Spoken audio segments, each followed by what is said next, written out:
That's right here, Revolution Radio, freedomslips.com, Saturdays, midnight till 2 a.m. Eastern Time. Revolution Radio, where information never sleeps.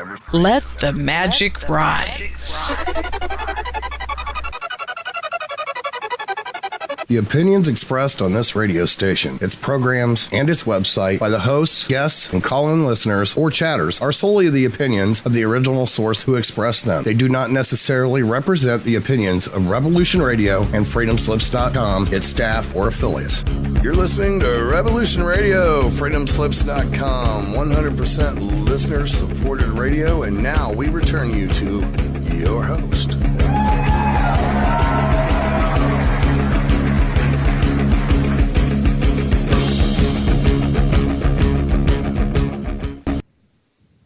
Hello and welcome to this week's live broadcast of the Revelation Show. I'm your host, Paul Stevenson. I'm coming live from Cambridge in England on this Monday, the 6th of June, 2016.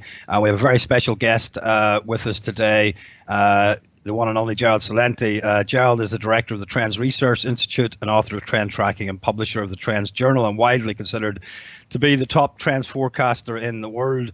GERALD, among other things, used to run political campaigns in Westchester County, New York. He was the assistant to the Secretary of the New York State Senate, as well as teaching American politics and campaign technology at St. John's University. GERALD, are you with us? I'm with you, Paul. And how are you? I'm very well, and how are you? I'm fine, thank you very much, GERALD. We'll get sort of, there's so much I want to talk to you about. I think in the last 6 weeks since I last spoke to you, the climate has changed a fair bit with the likes of, Trump for obviously getting the GOP nomination there,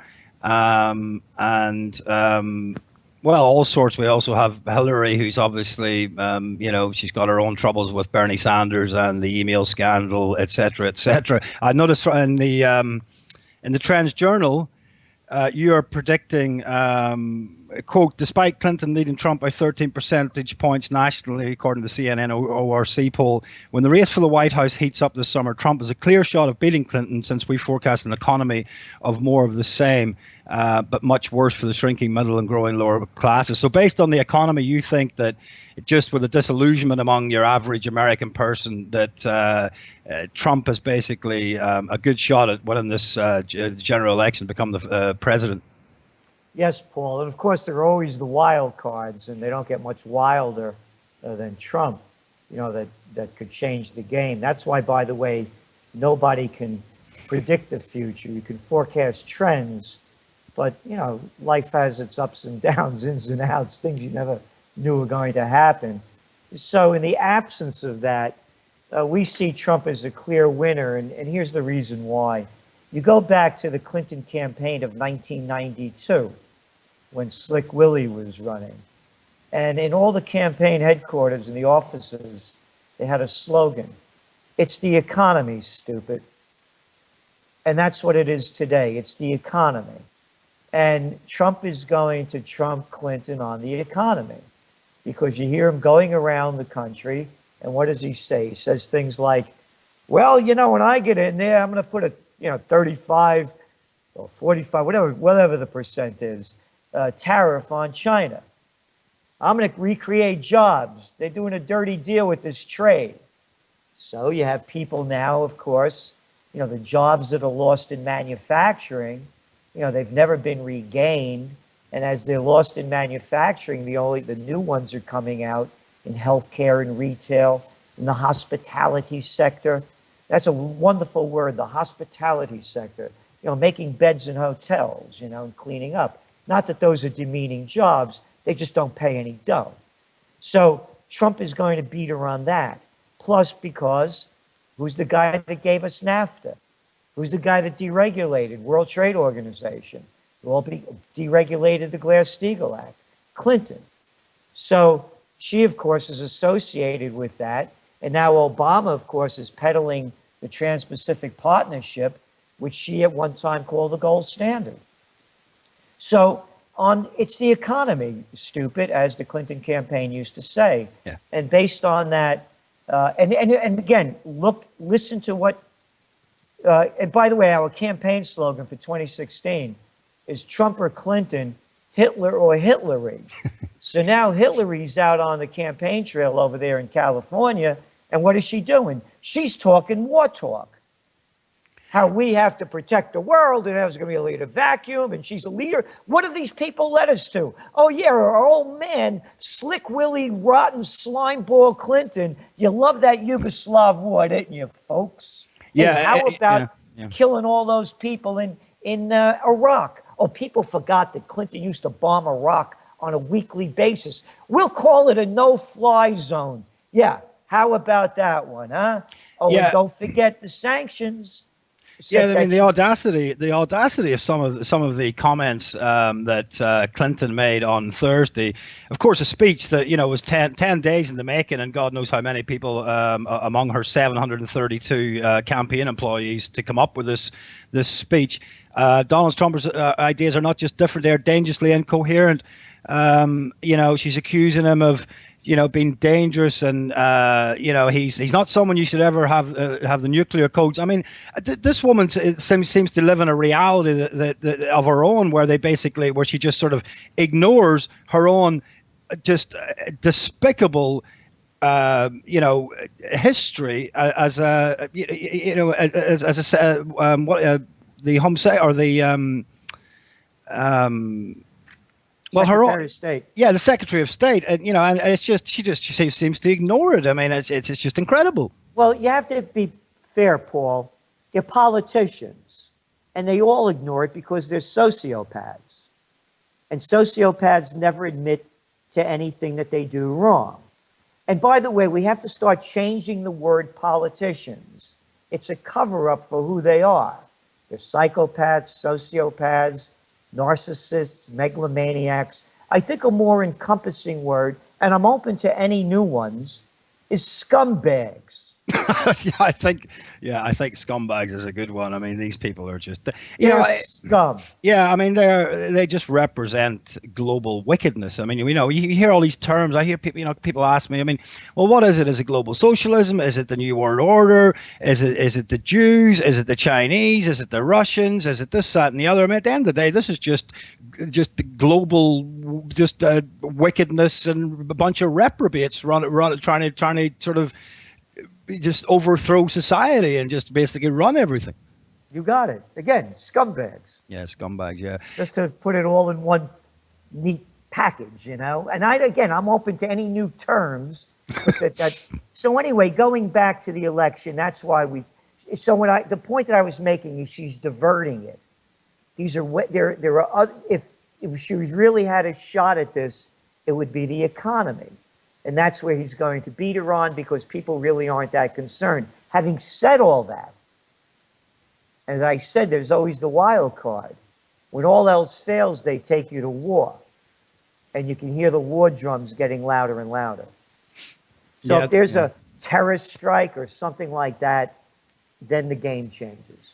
Yeah, I mean, these are things that are, I suppose. I mean, I think it's probably likely they're going to try and pull something, because I mean, since when we last spoke as well, I predict Trump to be in the White House based on the economy. I think a Fox poll basically says that Trump is 53% over Clinton's 43% when it comes to trust on how to deal with the economy. And I think Hillary Clinton is so out of touch with people anyway that, what is her campaign even about? I mean, who's it targeting? What's she trying to say?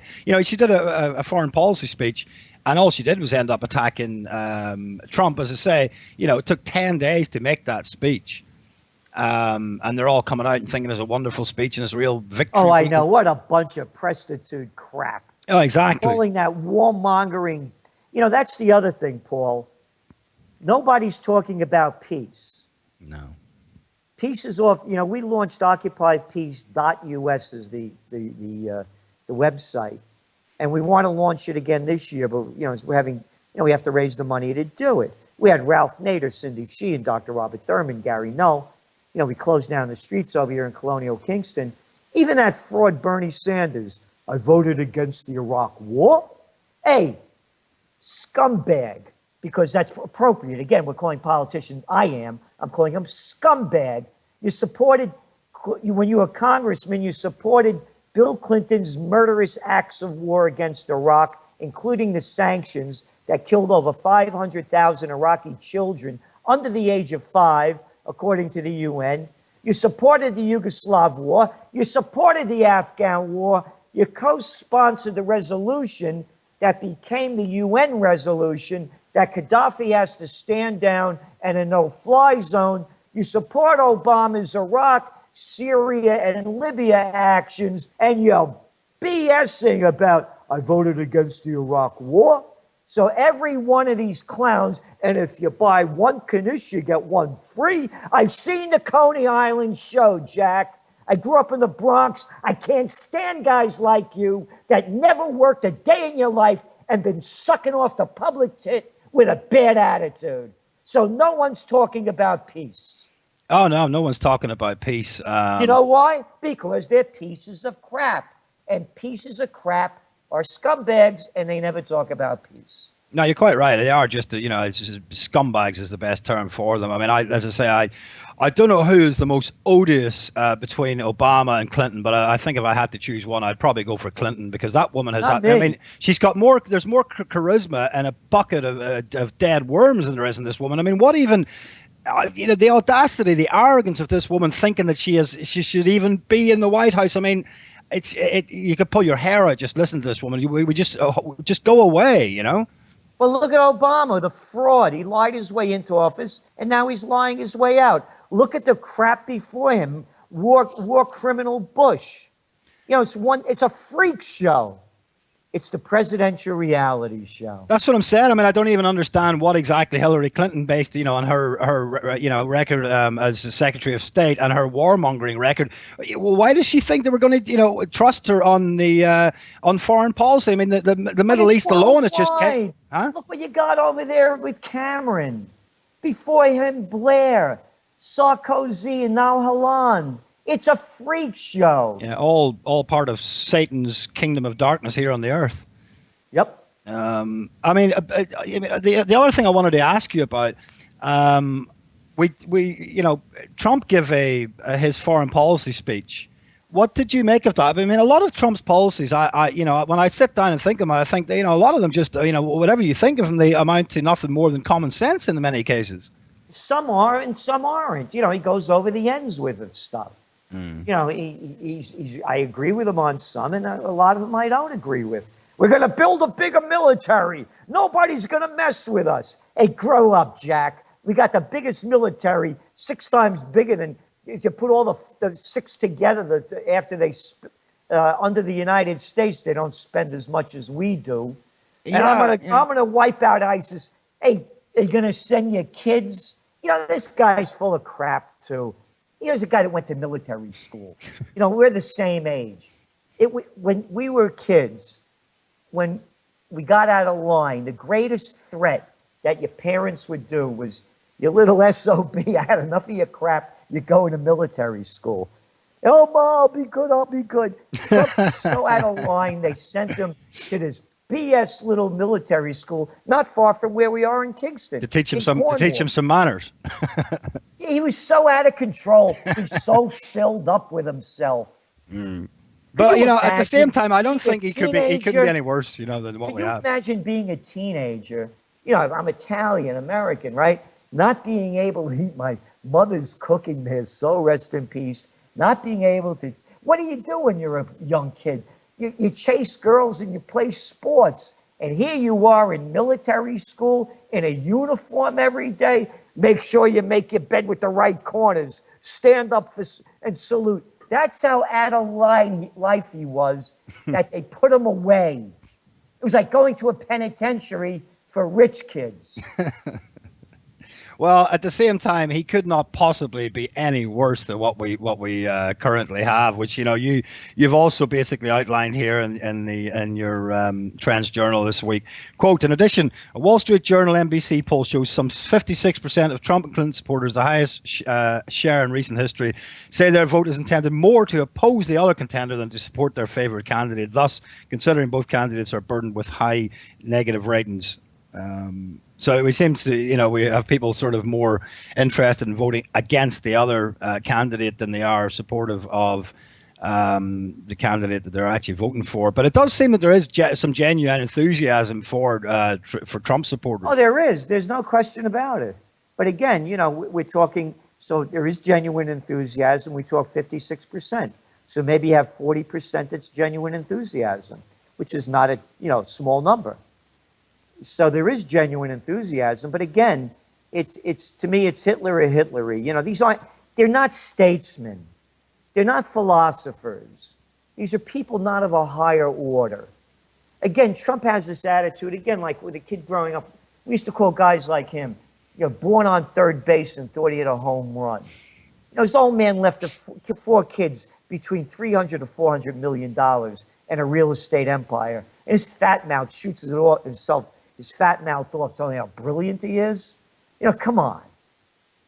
Well, I for all that said, I think, as we've already mentioned, it seems that, your average American person, if they're not a complete left-wing, spoiled, deluded, irritating little brat, who we see protesting and they never stop whinging about their rights, and the social justice sort of warriors of today, where it's just they defy, it's all emotionalism, at the expense of logic, etc., etc. But your average logical thinking person in America, for all Trump's personal attributes that we might not find too attractive, will he get the job done? Will he create jobs? He has a good record of creating jobs in his own business empire. Will he bring back jobs? Do people even care? Do they just want to stop to this kingdom of tyranny, these scumbags? And has Trump, the more I look at Trump, would he even run for president if he think he wasn't going to achieve it? The more I look at, he's a megalomaniac. Yeah, exactly. He's a narcissistic freak. I mean, look. We're the same age. Could you imagine me in a blonde wig? You'd be making fun of me. These people are narcissists. Of course they're narcissists. So anyway, it's to me, it's not the lesser of two evils. It's the greater of two jerks. Look, what's going on with Trump, the importance of it is, it shows that there's a vacuum there that could be filled with something else. Just like, how did the elections end up in Rome yesterday? Do you know? I don't know, actually, no. Well, they had an election for a new mayor of Rome. Right. But you're seeing it with the 5-star movement. You're seeing it with Le Pen's party in France. You're seeing it with the Freedom Party in Austria. The Alternative for Deutschland in Germany. Yeah. One after another. They're people of the Podemos party, again, agree or disagree with them. It's not the point to us as trend forecasters. There's an opening for a new way. It's being shown, it's being broadcast. Trump has shown that. Yeah, and he's exposed the fraud that it all is, and just the nonsense that it all is. At the very, very least, he's done that. Exactly. What I'm saying is, there's an opportunity worldwide for a new way. Yeah. And that's what the people need to, I believe, understand, and one that's based on morality, and that's what's missing to us is morality in government. And morality isn't a subjective analysis. It's the golden rule. It's basically it. And so to us, that's an important point, that morality is not a subjective phenomenon, because I don't know how many people I hear today talking about, it's such a modern day. It actually has its roots in the occult, basically, this whole idea that there is no good and there is no bad. There just is. Well, of course there's good and there's bad. There is good and evil. I mean, we see it all the time. Yeah. So anyway, the headline reads, 5 stars set to win Rome as Renzi shrugs off local election blow. Renzi, what is it? Fonzie, they should call him, right? They think that they do call him over there. Another little nothing. So Virginia Raggi, the in the Five-Star Movement has a strong lead to become the mayor of Rome after the first round of local election results. What I'm trying to say is that people should recognize the importance of this, that there's a way for a new way, and it's up to we the people to make it happen, Paul. Yeah, it is. I mean, we don't have to just, tolerate this nightmare just indefinitely. I mean, it just, it goes on. I mean, I actually think, for all his faults, I think if Trump becomes president in the United States, I think there's going to be some serious ripple effects across the free world. Here's the problem. One of the things we wrote in the Trends Journal, I've been, as you mentioned, I had my career. One of the things also, I was the chief government affairs specialist for the chemical industry. I lived between D.C. and Chicago in the 70s. I was there for like 6 years until I don't want to do this anymore. I started growing up.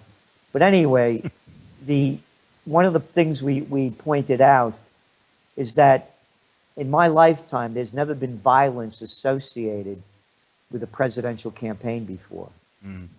And now it's almost on a weekly basis. Yeah, you mentioned that in your journal as well. Yeah, and now you're seeing it playing out. And so if Trump wins, we're going to have a very fractured nation. Yeah. And so that's the downside. Which they'll blame on Trump, but the foundations of this has been laid, have been laid, particularly in the last 7 or 8 years with the Obama administration. Oh, look, that's what I said. When you said Clinton, worse than Obama, to me, it's a toss-up. What a fraud. He's such a traitor, that guy. I mean, he's so cocky as well. He comes out this week. Arrogant. Arrogant. He comes out this week when he's addressing and criticizing the conservative media and the alternative media community. He goes, America, this is what they think. America's working class, America's middle classes, families like yours, have been victimized by a big bloated federal government run by a bunch of left-wing elitists like me. I mean, I couldn't have said it any better myself. Yep. I mean, he must be just relying on the ignorance. He's an arrogant guy, accomplished nothing. Look, you go back to our Trends Journal in 2007 and 2008 when the campaign started heating up. We called him a fraud then. He was a community organizer that never organized anything. He was a front man for the Pritzker family, who owns the Hyatt hotel chain. Penny Pritzker's commerce secretary. They're now doing the deal in Cuba when they opened up relations. He's nothing more than a lying, low-life front man for the multinationals. Yeah, and a total deceiver. He's done nothing. He came in and what he was going to do for the blacks and all this emotional, first black president. The blacks in America are a lot worse off today than they were even 8 years ago. He's such, you know what he said? He gave a speech at Howard University, which is was begun as a black university. And it was about a month ago. And he said that, in 1983, when he graduated college, that hip hop and rap were counterculture, making it seem as though it was racist. And now Shiona Rhimes owns Thursday and Beyonce runs the world. That's a quote. What an ignorant statement. Beyonce runs your world. That's how small your mind is, Jack. And the reason hip-hop and rap were counterculture, because they're counter to culture. It has nothing to do with music. It's attitude. Hey, Obama, did you ever hear of jazz? Did you ever hear of Jelly Roll Morton? Louis Armstrong, the ambassador, the American ambassador that went behind the Iron Curtain? Did you ever hear of Ella Fitzgerald, Billie Holiday, Count Basie, Duke Ellington? One after another, and you have the nerve to say that rap and hip hop were put down because it was racist? You ignorant fool, you lying, disgusting fraud. Did you ever hear of Lionel Hampton? Did you ever hear of all the great jazz? Was America's greatest export. Yeah, and I mean, the sad thing is, among young people today, popular culture has become a god to the point where they're so ignorant of history. And I saw a story in the I forget which network it was, but some of the students at Yale University are up in arms I don't know where you saw that about, having to read all this great literature because they're all by men and they're all white. I know. I mean, and they were all slave owners. Don't forget that. Oh yeah, not to mention everybody was a slave owner and a racist. Yeah. Just forget the fact that Obama plays the race card. America is not a racist nation. I want to make that really clear for everybody listening. Are there racists? Of course there are. Are there anti-Semites? Of course they are. Hey, guess what? As an Italian American, no nationality is more defiled than the Italians, because every time you mention it, they got the Godfather, they got this one, that one. You want to talk about stupid people pigeonholing? But here's the deal. America elected a black president. No racist nation elects a black president, and he came in on an upsurge of hope and change you could believe in. People forget. And then Obama has the nerve to say that, well, Congress was against him. Hey, got some. They had a Democratic Congress there. You forgot? Yeah, of course. Yeah. Of course I forgot, because I'm Obama the liar, and I forget everything I ever promised or everything I ever said I was going to do. So America is not a racist nation. Every nation has ignorant people within it that are racist and anti-Semites, again, in every different ways. But we would have never elected a black president. Oh, by the way, remember Eric Holder, the Attorney General? Hey, what color was he? Black. Oh, yeah, the guy that sold out, protecting all the white shoe boys on Wall Street? That Eric Holder? Yeah, that one. And now he went back to work with the white shoe boy firms. One after another. Condoleezza Rice. Yeah, you love that Libyan war, don't you? Hey, who's the head of the Homeland Security? Yeah, Jay Johnson. Oh, isn't he black too? One after another. You could go up and down the list. He keeps playing the racist card. Again, what ignorant person would say Beyonce runs the world? Well, it's like Clinton. She keeps playing the woman and feminist card. But at the end of the day, does Hillary Clinton really represent your average woman? Well, the way I see it is she represents already spoilt white middle-class women who've already got wonderful careers, and all they can do is sit around bitching about the injustice of how the few little things they haven't yet got. Again, look at her connections to Wall Street. Who would pay Bill Clinton $300,000 an hour? You could hear him BS for free. So it's payoff. They're part of the white shoe boy gang. Harvard, Princeton, Yale, bullets, bombs, and banks. End of story. Yeah, and the press come out and they hammer Trump over raising almost $6 million for the veterans. Meanwhile, you don't hear that much about speeches Clinton has given for Goldman Sachs and all the other rogue nations that are $150 million they made, creating nothing. I mean, the disconnect between Clinton sort of thinking that she's got the woman vote. Meanwhile, God knows how much money this woman's had from Saudi Arabia, which is a country under Sharia law, which is the most wicked to women anywhere in the world.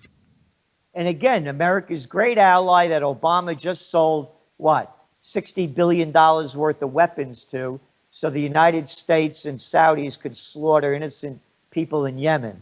Of course, and Hillary Clinton's behind that as well. And then Trump will come out and say stupid things like, you put me in charge and I'll get rid of ISIS. Come on, grow up. Get rid of ISIS. How about stop bombing and occupying other nations and stop creating conditions for radicalism? Could you figure that out? Do you think, looking at Trump's foreign policy speech, he does seem to be more, from what he's saying anyway, more interested in exercising some common sense and stopping some. Yes, he does. I mean, it's a bit skeletal, let's say. That's what I was saying. Yeah, I mean, to me, it's none of them. I'm not voting for either of them. You're not, no. No, I wouldn't. As I say, I think a lot of people are voting more for, disdain at the other one. Yeah, I won't vote for either of them.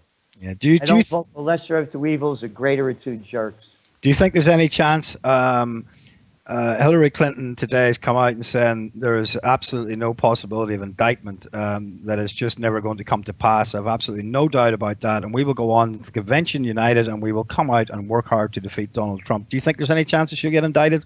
I don't know. We also forecast that she's going to pick Bernie Sanders as her running mate. I mean, apparently on a recent poll, there's only about a quarter of Sanders supporters said they would actually vote for Clinton. They always say that, then they follow. They did the same thing when she was running against Obama. You look at the numbers. People are suckers. Yeah. They'll believe the BS that Bernie will have power and that, you know, that's their chance to get a voice in the White House. They'll buy the line. But this whole battle, I mean, you've got Trump, who's basically won at the first ballot. You know, he's consolidating now the Republican Party. And you've got Clinton seems to be fighting on all fronts at the minute. This email scandal. Bernie Sanders, got the Democratic primary coming up in California tomorrow. I think they're pretty much neck and neck in that. I mean, how much energy is this going to take out of the Clinton sails, you know? Yeah, again, you know, that's what we're saying, why we think Trump will win, even if she picks Sanders. You know, I'd like to mention also for listeners to tune in what's going on in the economy, because it's very important. We keep hearing Obama saying how wonderful the economy is, and the numbers came out, job creation.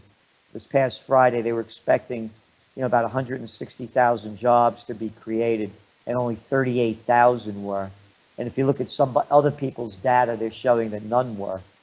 And it's very important because all of this negative interest rate, zero interest rate policy has failed.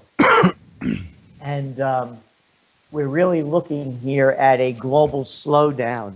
And I'm mentioning this because, as I keep saying, when all else fails, they take you to war. And as we see it, war is on the horizon. Yeah, because you predicted the 30 trillion Chinese debt bubble is ready to burst. It is. And you look at the numbers, by the way, you know, whether it's Japan, your exports were down 10%, imports down 23%, Taiwan, South Korea, one nation after another. The import-export numbers are really dismal. So we're looking for something of a major financial calamity to start to happen. And again, they'll get the people's mind off it with war, and Obama could pull that off. Really, he's such a shady character. He's so sneaky and arrogant. He'll be able to pull it off with a straight face because he's great at reading the lines from the teleprompter. Yeah, well, this is one of those unforeseen factors that you mentioned. I mean, if there is like a false flag, or if there is some sort of global financial collapse, it could change the whole landscape again, really, couldn't it? Yes, it can, and we believe it will. All right. Well, let's hope that doesn't happen. Again, it's up to the people. You know, people have to start becoming more active in everything that they do, and don't become active without a program and an action plan to protest. You know, get involved with something where you can see results coming from it, rather than just hope, because hope is the most negative word in the metaphysical dictionary. Yeah. Well, I think they're looking at. It looks like in terms of the EU referendum here, the out campaigners have had a good week. There's a recent poll said they're 3% ahead. But, you know, at the end of the day, it's the same people, isn't it? And, you know, who are running the EU that's running the whole US situation, you know, and the symptoms are the same. It's too much immigration, not enough jobs, depressing economy. You know, it's the same people. Well, again, the Brexit is an example of getting involved. Yeah. And the same thing when they had the referendum in Netherlands not to let Ukraine into the European Union, because they wanted closer connections with Russia. So referendums are an example, and that's how the Swiss government is run. I mean, Switzerland's run by referendum. So I'm saying there's an opportunity. So more referendums, let the people speak. At least the decisions that are made are in the hands of the people that voted for it to happen. Yeah, I mean, there's a fierce campaign over here on both sides, but I would say particularly on the in campaigners. You know, just there's some serious outright lies coming out about, you know, scaremongering tactics about the implications of being out of the EU, and you know. Oh, I know. I see. I hear them. Yeah. Yeah, the world's going to come to an end 3 days later. I know. Yeah, like the UK, you know, never was never able to survive before the great EU came along. You know, And the EU's done such a great job. I mean, my God, how could anybody not want it to continue? Look at the wonderful employment numbers in Italy and Spain. Hey, they really did a great job over there in Ireland, didn't they? Give it to you nice, huh? Yeah, yeah. Don't you want to keep the EU? They're good for you. Yeah, I mean, it's been good for Germany, but pretty much everybody else has just been an absolute disaster. I know. I mean, I don't know. I mean, I do see, you know, I think there is reason for genuine optimism on this over the next, because I think people are just so sick of it, Again, Gerald. but Paul, that's what I'm trying to say. Yeah. The future's in the people's hands. And it's up to them to unite on getting and start forming new governments to replace the current ones. They're doing it.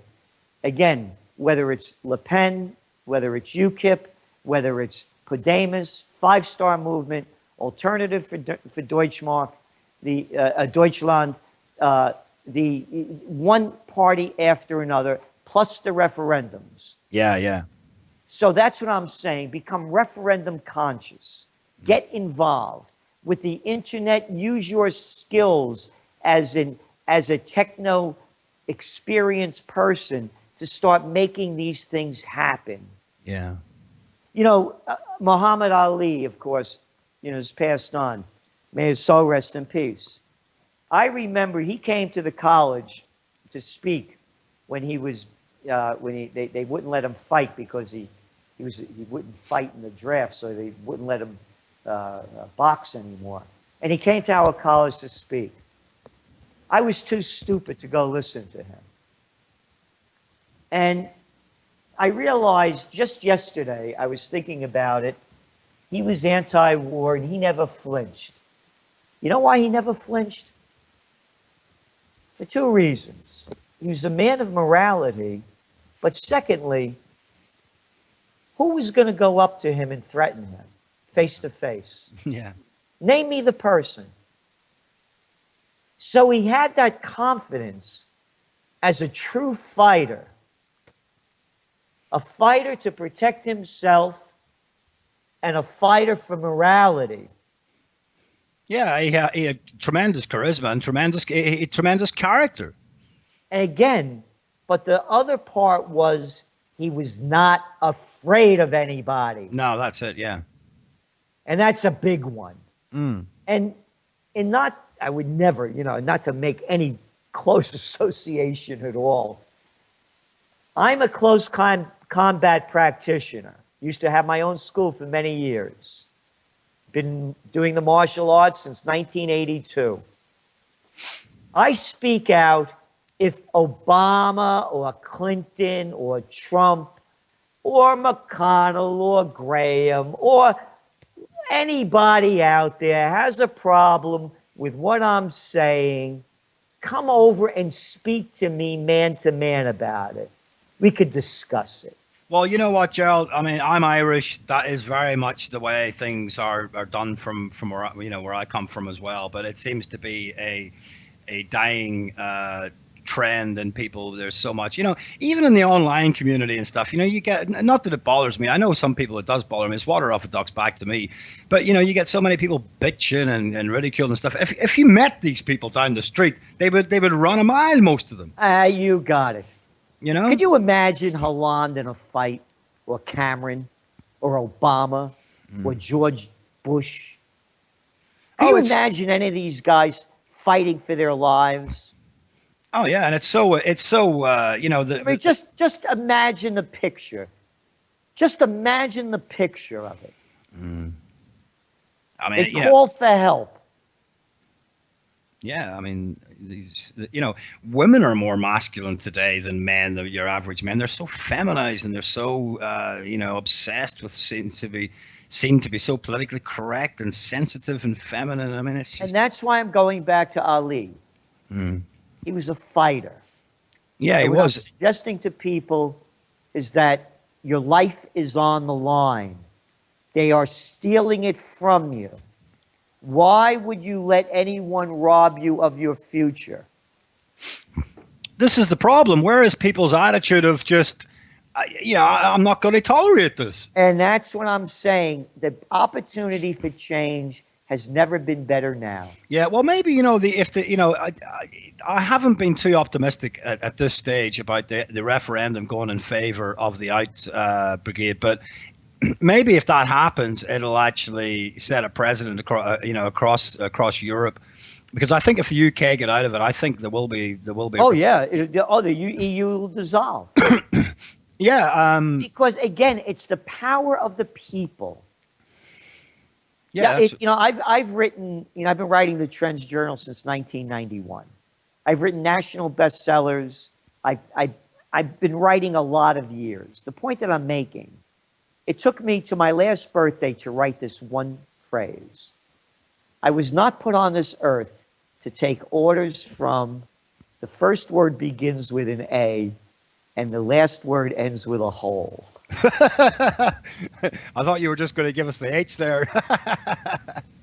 And that's the way I look at it. I was not put on this earth to take orders from those people or anybody. I don't give orders. I don't take them. Yeah, but Gerald, I think this has historically been the case as well. It's always been a small percentage of men who have actually, fought and sacrificed for the freedom of the many. Who 2 generations later they couldn't even name those people. Again, you're 100% right. It does not take a majority to prevail. Rather, an irate, tireless minority. Keen on setting brush fires of freedom in the minds of men. That's Samuel Adams. Yeah, because it's certainly a minority that's taken over. So, I mean, yeah. And you got it. Look at who they are. That's what Trump showed. There is no Republican Party. Who is it? Lindsey Graham, Mitch McConnell, Paul Ryan. What did that guy used to play? Eddie Munster in the Munsters? I mean, there's nobody there. Marco Rubio. There's nobody. I do like Ben Carson. Carson. From what I know of him. If he ever completes a sentence that makes sense to me, then I would love to hear it. He does seem like a decent guy from what I know of him, but I'm not an expert. Again, we don't need decent. We need statesmen. Yeah. We need philosophers. I'll say this for Trump, though. I mean, at least he's got a backbone. He's not going to be bullied and pushed around. Nope. At least he got a backbone. He doesn't. No, I agree. Yeah, I mean, Newt Gingrich has come out and I've given him some criticism for this, how he's handled this whole. And who the hell would care? Again, there you go. Why would anybody give a flying F what Newt Gingrich thinks? Yeah. Just to put it into perspective, what the hell do I care what this clown of a boy thinks? I think he's got a new book coming out, God Returning to America or something. What? I think he's got a new book or something coming out, God Returning to America or something like that. Returning to America. What a clown of a jerk. Yeah. Anyway, any other questions? Well, I suppose, so you basically, just to recap, you think Trump's going to end up in the White House, no chance of Hillary getting indicted, probably not. Certainly, probably not much chance. I think Clinton only needs 28 delegates now, I believe, to get the Democratic nomination. Yeah, it looks like she's going to win it. So, and again, we're saying it's going to be a Clinton-Sanders ticket. Anything could happen, but as it stands now, we believe it's going to be a Trump White House. And again, the downside of this, and it's very important to understand it, it's really going to divide America in ways we've never seen before. Yeah, I suppose. I mean, I hadn't really thought that through because I've been so, I've been so enthusiastic about Trump because I just want an end to the current system, the BS, the politically correct stuff. But when you think about it, I think you're quite right. I mean, if he's the president, unless he exercises total authoritarian stuff, there is going to be a lot of unrest, isn't there? I mean, I think the damage is potentially already been done, really, when you look at the divisions that are among the American people today. Yep. And then what? Again, all things are connected, and it's a global situation, and it's very important that people start looking globally, because as we're looking now with the economy worldwide, there is a definite slowdown, a global slowdown, the likes of which are going to be, we are forecasting, much worse than the panic of 2008. Do you see that happening this year? Yes. It's in the cards. Again, first of all, it's very important to understand that the markets are rigged. And if anybody says, oh, there goes Celente again with their rigging the markets, the facts are there for anybody to look up. And the fact is this. They rigged the LIBOR rates, the interest rates, they rigged the Forex markets, the currency markets, which, by the way, trade at over $5 trillion a day. That's not speculation. No, that's a fact. They have the LIBOR scandal does expose that they are indeed rigging the interest rates. 6 banks were convicted of rigging them. Convicted, by the way, not of felonies. Not prosecuted. Again, why?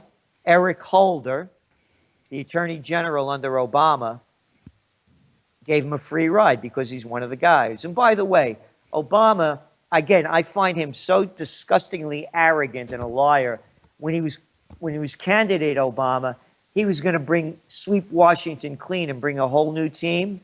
He brought in the Bush and Clinton people. Yeah. So anyway, going back to the economy, the numbers, like the markets today, should be crashing, because all for the last week and a half, they were hyping the job numbers. Yeah. The job numbers come out, they were worse than anybody could have anticipated. Yeah. And now the markets are up. They call it in China, they have the national team that pumps up the markets. In America, they have the plunge protection team. It's fascism. It's the merger of state and corporate powers. True price discovery is gone. There's in the history of the world, there's never been a thing like negative interest rates. We have them now.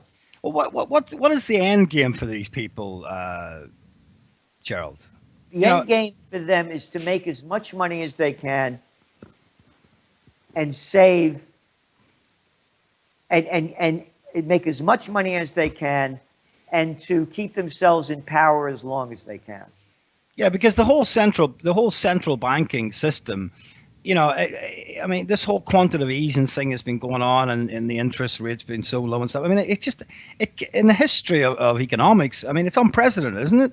There's never been anything like it. I mean, it's amazing it's lasted this long. I mean, I remember Max Keiser back in 2012 predicting that the whole thing would collapse by 2014. I mean, I don't know how they're managing to keep it all going. Because they come up with these new schemes undreamed of. And by the way, you mentioned Max Keiser. Max Keiser and Stacey Herbert are going to be at our conference coming up here in Colonial Kingston on July 22nd, 23rd. I'd love to get Max on, but he's a busy guy. I don't know how to get in contact with him really properly. I suppose just go to his website, isn't it? Yeah, and I'll pass on to him that I spoke with you. Or even Stacey, because she's a lovely, charming lady, Stacey. Oh, they're great. They're friends of mine. And they're going to be speaking at our On Trendpreneur conference here. So it's in Kingston the 22nd of July. 22nd, 23rd, but I'm mentioning it, but it's sold out. Oh, is it? Okay. Yes, and but anyway, when you mentioned Max and Stacey, and again, Max, as I thought it would have ended in 2012, but I never thought they'd come up with a thing, zero interest rate policy, and keep it going. They have not raised interest raised in the United States. They raised them one time in 10 years and only 25 basis points. So, yeah, I mean, it has to. It's going to be pretty depressing when it all does collapse, because I mean, your average person in the street isn't aware of this stuff. You know, when you're on Facebook and you've got a certain amount of friends and stuff, you think everybody's aware of it. And then you go and talk to just sort of more quote unquote normal people. They haven't a clue about this stuff, and most of them are not even remotely interested. Well, they're not interested, but it's also they're very shallow in their knowledge base, so they'll support people that really aren't going to provide them with a more prolific and more beneficial future. They're going to rob them of their future. Yeah, I mean, you know, is it even a good thing today to go to university and to get a degree and to come out a politically correct, indoctrinated robot who's part of the problem rather than the solution? I mean, I have a son. He's not mine by blood, Gerald, but he's the child of a, you know, a dear friend of mine. And, you know, I've been saying to his mother, listen, you know, I'm not sure we should just assume that the best thing for him to do is go to university. But fortunately, he actually wants to study maths. But, you know, there's so many other of the degrees in these universities where all you're going to do is, you know, when I talk to my so-called educated friends who got degrees, you know, they've been thrown a few crumbs from the system and they're doing okay. And they call people like me just like, you know, conspiracy theorists, and they're disappointed. They say, you know, we thought you were a clever guy at school, man. I mean, how come you got involved with all those conspiracy theorist stuff? You know, you're a wacko, you know? Well, it's not conspiracy, you know, these are facts that we've talked about all this time. And going back to education, you're looking at college debt in the United States around $30,000. And could you imagine getting out of school at 23 years old and having $30,000? And if you go for a postgraduate degree, it's well over $100,000.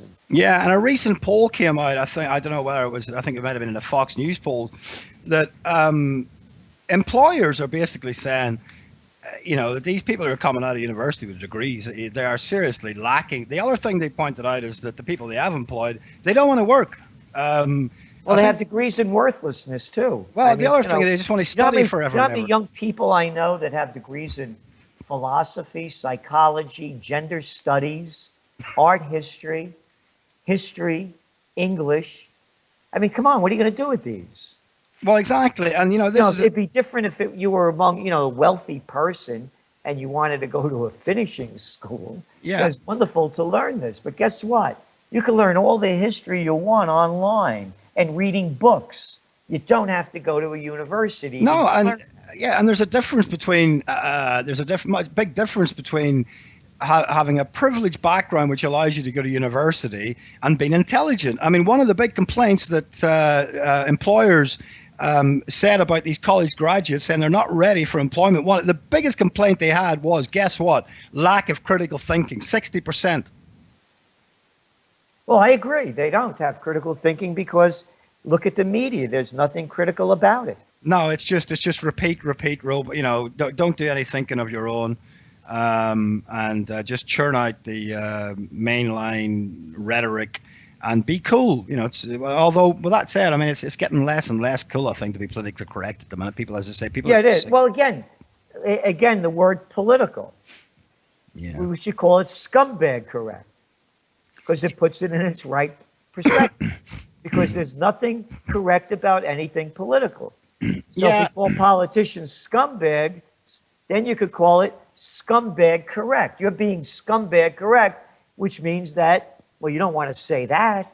So then you could say whatever you want to say because you don't want to be associated with a scumbag because when you say politically correct, you're being associated with political. Yeah, and this is where, you know, it leads, you know, morally, you know, a lot of the Christian community, and rightly so. I mean, I'm a Christian, Joe, and I have to say, you know, in many cases, I think the church in many ways is a disgrace.